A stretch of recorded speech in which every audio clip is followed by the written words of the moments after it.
Welcome back to my channel Learners Buddy. നാം ഇപ്പോൾ പഠിക്കുവാൻ പോകുന്നത് NCERT സിലബസിലെ 1ാം ക്ലാസ്സിലെ ഖേൽ ഗീതായിരിക്കുന്ന മുർഗ ബോല കുക്കഡൂക്കു എന്ന കവിതയാണ്. ഇത് ഒരു രസമുള്ള കവിതയാണ്.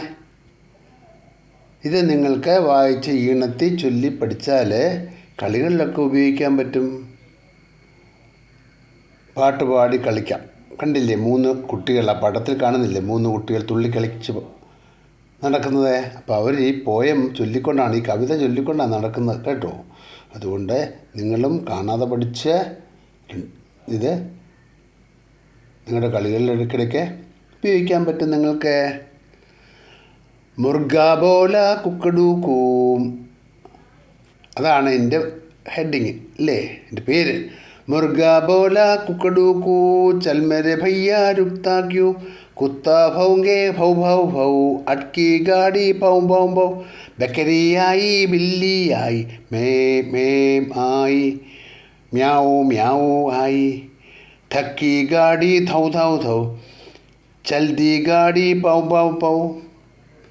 ഇതാണ് പോയം. അപ്പോൾ നമുക്കൊന്നുകൂടി വായിക്കാം. മുർഗ ബോല കുക്കഡൂക്കൂ, പൂവൻ കോഴി കൂകി വിളിച്ചു. എങ്ങനെയാണ് പൂവൻ കോഴി കൂകി വിളിക്കുന്നത്? കുക്കഡൂക്കൂ.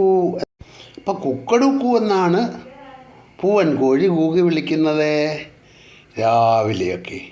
അത് രാവിലെ പൂവൻ കോഴി കൂകി വിളിച്ചാൽ പണ്ടൊക്കെ ആൾക്കാർ എഴുന്നേൽപ്പിച്ചിരുന്നത്. ഇന്നിപ്പോൾ ഗ്രാമപ്രദേശങ്ങളിലൊക്കെ കോഴിയുള്ളൂ, പൂവൻ കോഴി കൂകി വിളിക്കാനുള്ളൂ അല്ലേ. പിന്നെ അടുത്ത് തന്നെ ചൽ മേരെ ഭയ്യ രുക്താ ക്യൂ, എന്താ സഹോദര ഇങ്ങനെ നിൽക്കുന്നത്, നടക്കൂന്നാണ് പറയുന്നത്. ചൽ മേരെ ഭയ്യ രുക്താ ക്യൂ, കുത്താ ഭൗങ്കേ ഭൗ ഭൗ ഭൗ. അങ്ങനെയാണ് പട്ടി കുറയ്ക്കുന്നത്, ഭൗ ഭൗ ഭൗ എന്നാണ് അല്ലേ. അട്ക്കി ഗാഡി പൗ പൗ പൗ, വണ്ടി ഒന്ന് നിൽക്കുമ്പോൾ അവർ പൗ പൗ പൗ എന്നാണ് ഹോൺ മുഴക്കുന്നത്. ബക്കരിയായി ബില്ലിയായി, ആട് വന്നു പൂച്ച വന്നു. അപ്പോഴോ അവർ ആട് വിളിക്കുന്ന എങ്ങനെയാണ്? മേ മേ ആയി, മ്യാവു മ്യാവു ആയി. അപ്പോൾ പൂച്ചയുടെ ഒച്ചയാണ് മ്യാവു മ്യാവു എന്ന്. ധക്കി ഗാഡി ധൗ ധൗ ധൗ, ചൽദി ഗാഡി പൗ പൗ പൗ.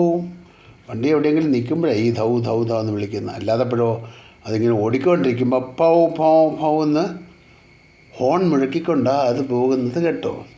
ഇതേ ഈ പോയം നിങ്ങൾക്ക് കാണാതെ പഠിച്ച് കളികളിൽ ഏർപ്പെടാൻ വേണ്ടിയിട്ടുള്ളതാണ് കേട്ടോ. അപ്പോൾ നിങ്ങളിത് ഈണത്തിൽ വായിച്ച് പഠിച്ച് കളികളിലൊക്കെ ഉപയോഗിക്കണം കേട്ടോ.